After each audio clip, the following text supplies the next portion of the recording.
There was a rather awkward start to the launch of the new educational and vocational program at Her Majesty's Prison in Balsamgot, Tortola on January 13, 2017, when Governor John Duncan publicly castigated the territory's government with claims that they are failing to channel attention to issues that matter most, from the foot-dragging of legislation to neglecting the Magistrates' Court. Premier and Minister of Finance Dr. D. Orlando Smith has responded. Here's Kathy Richards with the details. I'm sure the United Kingdom would be very willing to consider independence and certainly is willing to consider constitutional review. But they, like I, will be asking for certain things to be done, and I have mentioned them in public before. The Freedom of Information Act, Data Protection Act, Whistleblower Act, the Human Rights Council established. Madam Speaker, we've had it 3 times brought to the Assembly and it has still not passed. This needs to be rectified. We are about to have a review of our human rights obligations this year. When Governor John Duncan made that statement recently at a public forum, one could not think otherwise than there seems to be a fallout or the absence of common ground with him and the National Democratic Party government led by Premier Dr. D. Orlando Smith.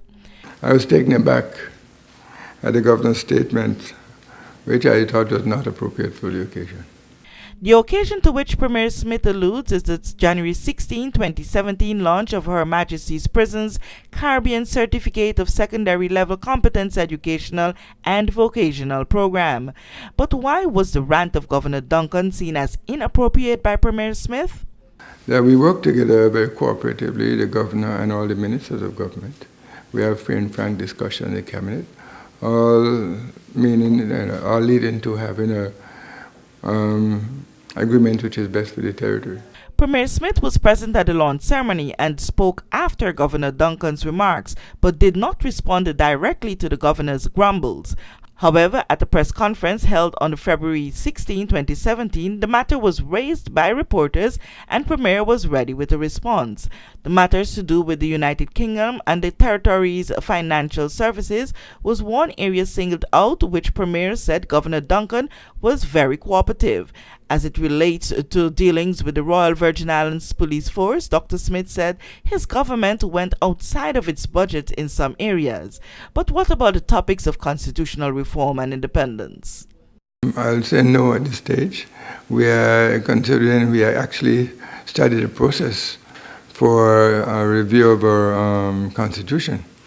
Right? During that process, there will be discussions with the public as an integral part of the process. That takes, the last time we did that took several months to do, right? And that is a process that will inform the government of what the wishes and desires of the people are. Public meetings on these issues are scheduled to start in May of 2017. For JTV News, Kathy Richards.